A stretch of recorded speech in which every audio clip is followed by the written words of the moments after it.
Hello everyone, it's me again, Teacher Amy, your teacher for this morning.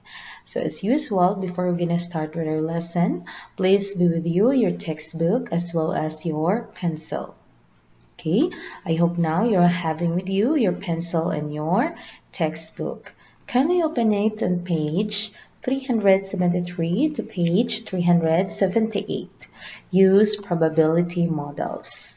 So as we're going back with your previous lesson, what do you mean by when it's 0? It indicates impossibility. When it you mean by 1, the probability is 1. It indicates certainty.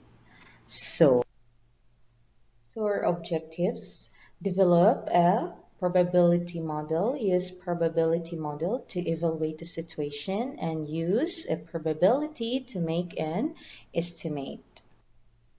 So what are the types of probability? So we have theoretical and experimental. Example of theoretical. So you have a coin is flipped. The theoretical probability that the coin lands heads up is 1/2. When we say experimental, say for example, a coin is flipped 100 times. The coin lands heads up 45 times. The experimental probability that the coin lands heads is 9/20. What do you think we will get 9/20? Of course, it's 45/100. Yes, you're right. So what we're going to do? We're going to simplify by just dividing both sides by 5. The chess club has 8 members. A new captain will be chosen by randomly selecting the name of one of the members. Leah and Luke both want to be captain. Leah says the chance that she will be chosen as captain is 1/2 because she is either chosen for captain or she is not. Luke says the chance that he is chosen is 1/8. Okay, let's take a look at this problem. Please take on page 373. How are the two answers alike? As you will see there, they both use the idea of theoretical probability. Why is it theoretical then? Of course, there are exact members, 8 members. Does it matter how many members are in the chess club? Yes, of course. The number of members is the total number of possible outcome. So does it matter that selection is done randomly? Yes. If the selection is random, each member has an equal chance of being chosen. Now, look at this one. We're going to construct an argument. Do you agree with Luke's statement? Yes or no? As you will see in there, Leah said that she will be chosen as a captain. The probability is 1/2, while Luke is 1/8. Do you agree with him? Okay, it's no. Yes or no? Yes. What's really your answer? Yes or no? Do you agree with Ruth that the chances that I will take will be 1/8? Of course, yes. Since Luke is one of the 8 people, he has the same chance as everyone else. Luke has 1/8 or 12.5% chance of being chosen as a team captain. Can you open now your textbook on page 374? Can you watch this video, and I hope it will help you a lot understand example number 1.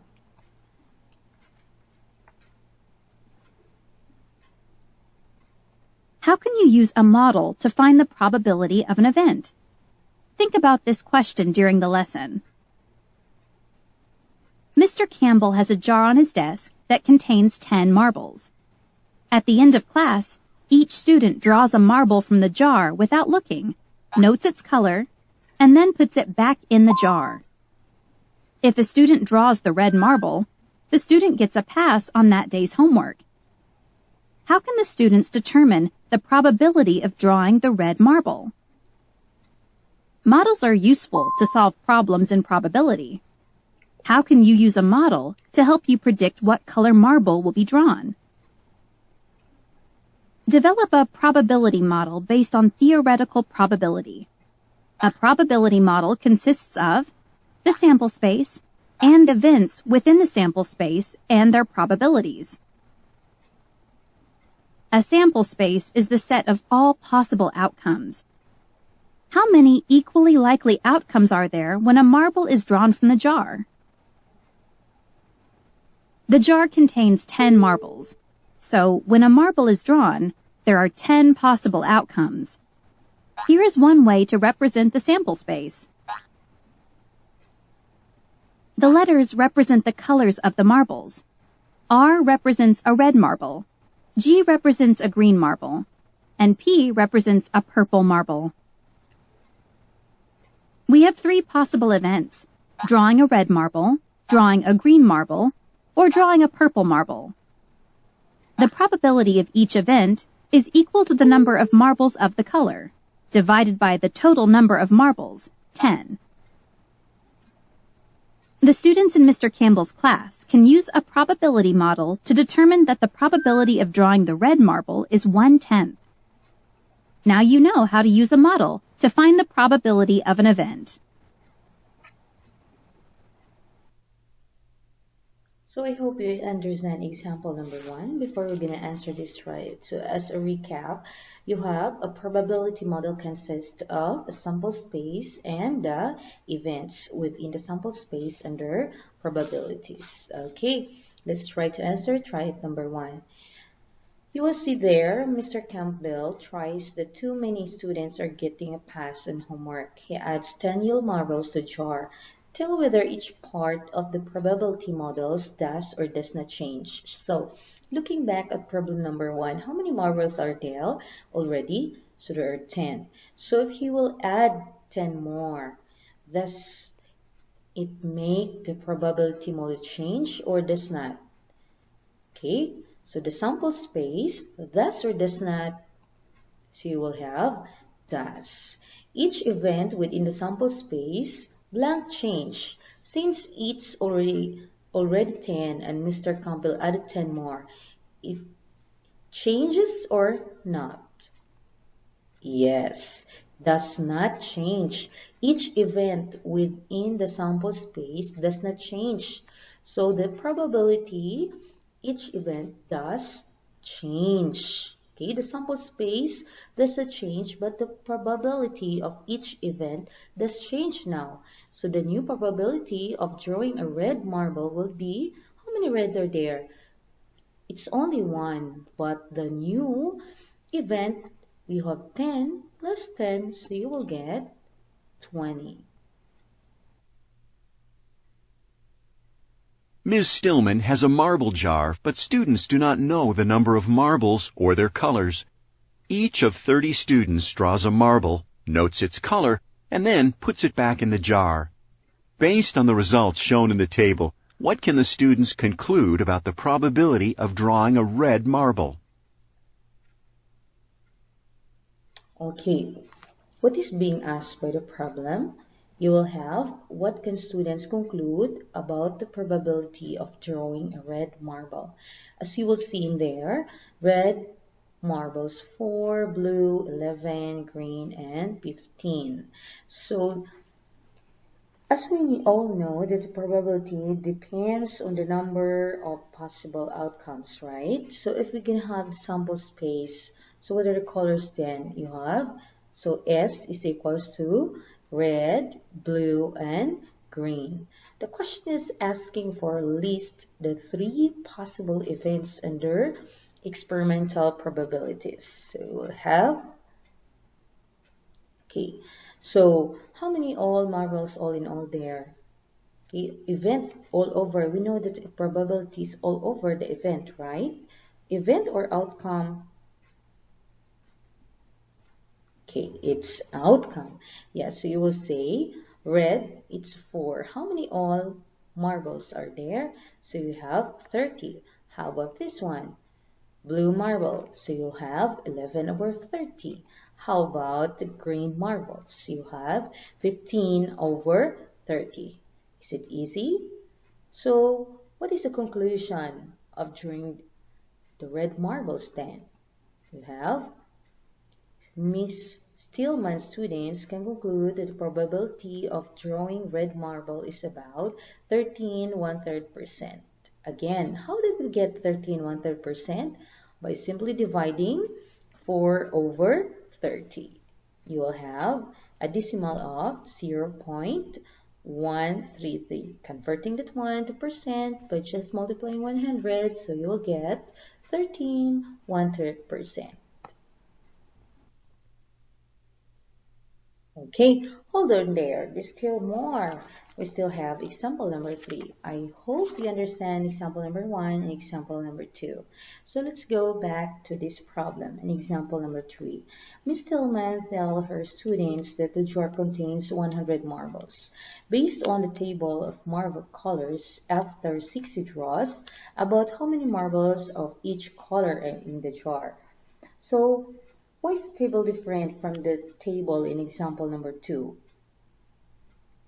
Okay, it represents a new sample space that includes an orange marble and the marble drawn after 60 draws. So there is new marbles. You have the orange one.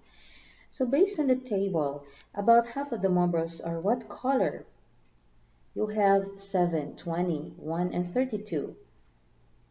Exactly, the green. So there were 60 grass and 32 were green.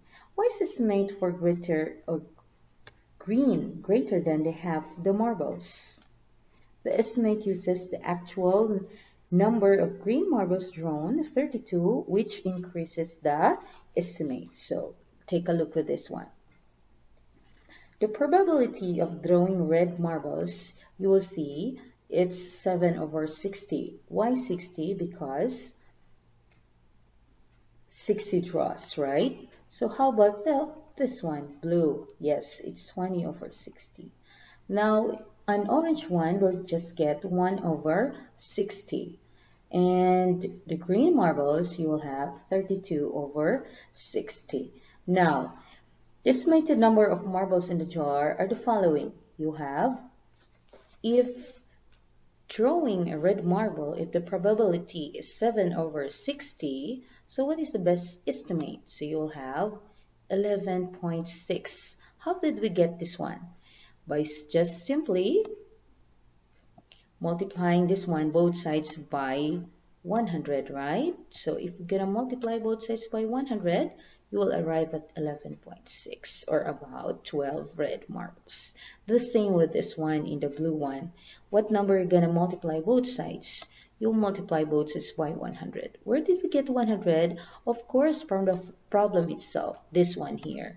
The jar contains 100 marbles. Okay, so how about this one? 1 over 60, same. So we'll get 1.6 or about 2 orange marbles. And how about this, the green marble? About 53 green marbles. So let's try the triad number 3. So you'll have there, to reduce the number of homework passes, which color marble should Ms. Tillman use as the pass of the homework? Explain. So looking back with our problem, so the lowest is orange. Why? Because after 60 trials, the orange is the smallest experimental probability of being selected.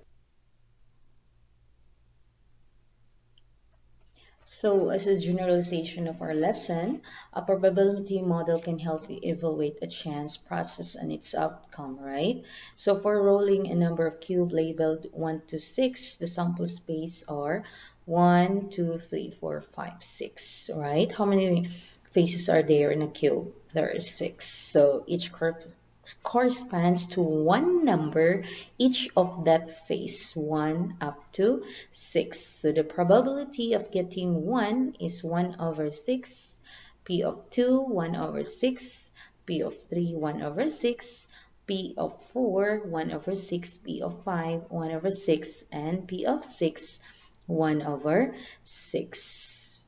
Okay, so therefore, probability model consists of the sample space of an action events within sample space and probabilities associated with each event.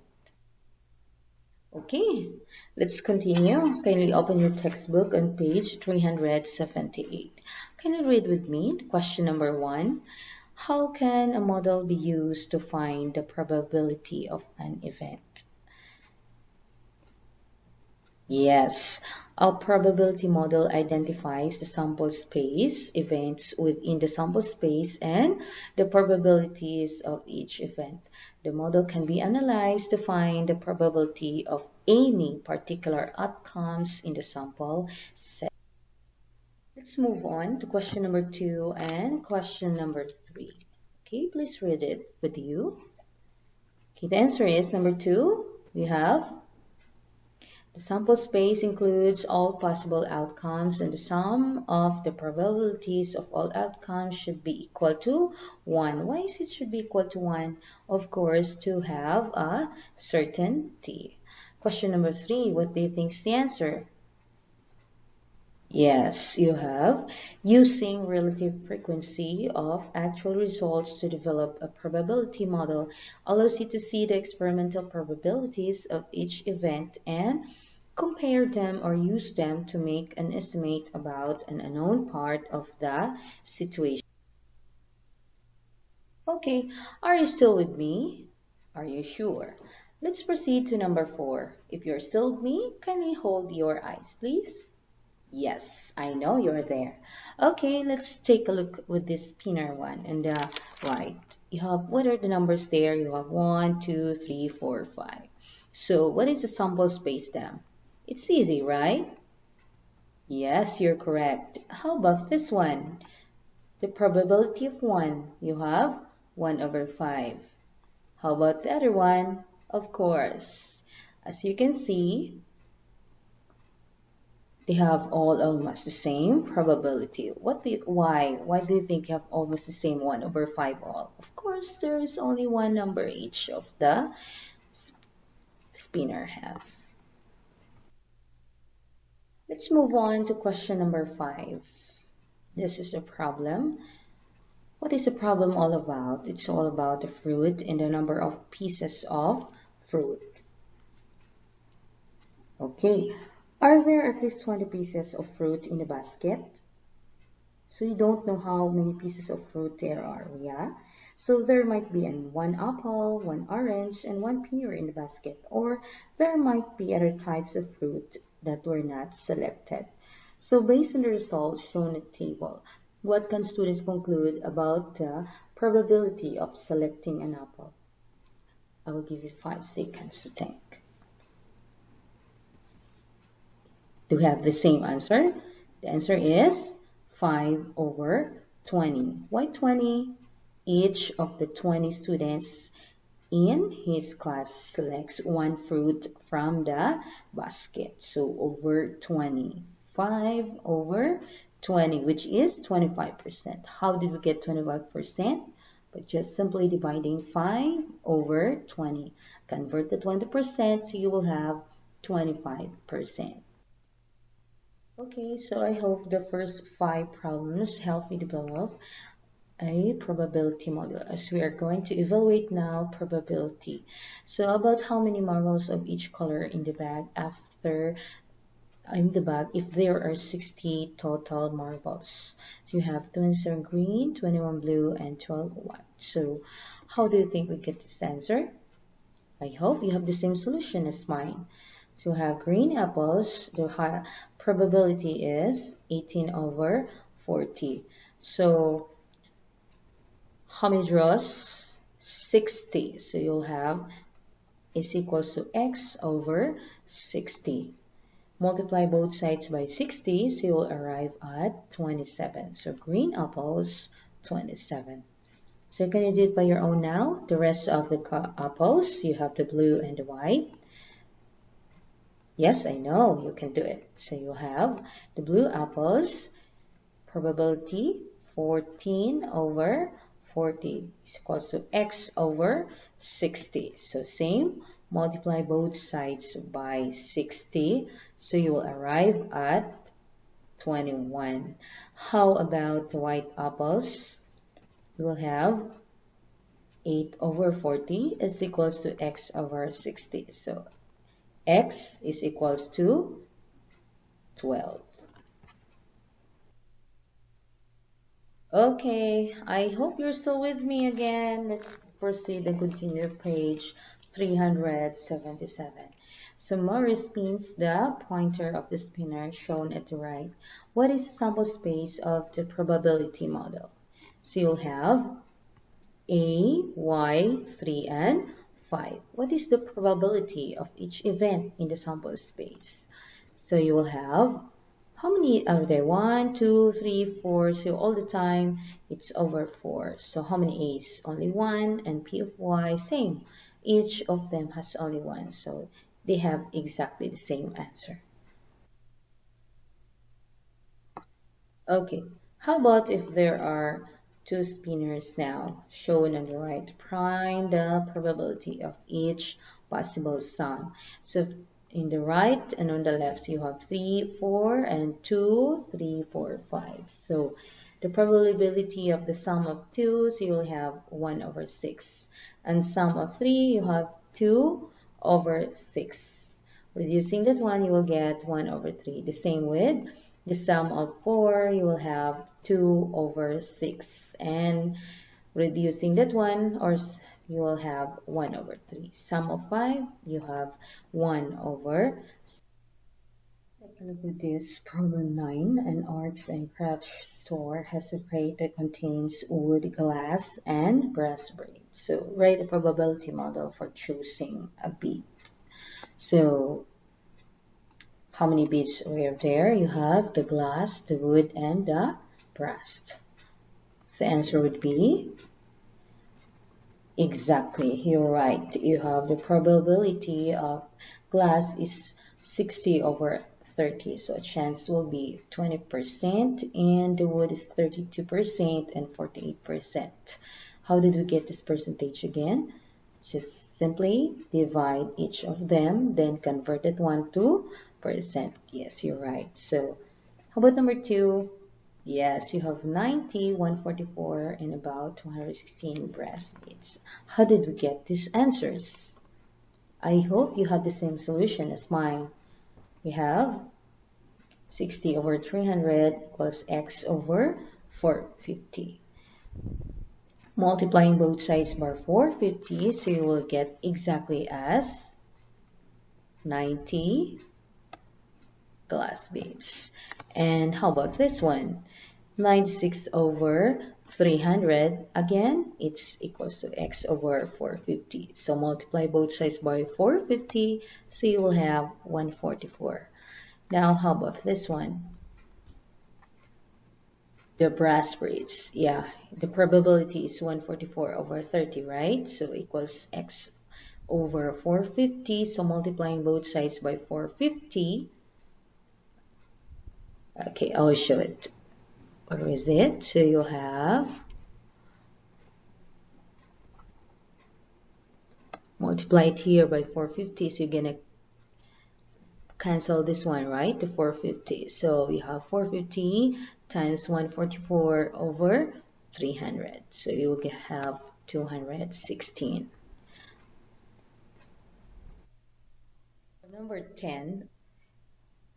Are you using theoretical or experimental probability here? Yes, exactly. It's theoretical. Why it's theoretical? Because you are given the exact number and color of each tennis ball in a bag and told to create a probability model. That's it. So therefore, our sample space would be 14 green balls, 12 orange balls, and 19 purple balls. I hope this video will help you a lot to understand 7-4 this morning.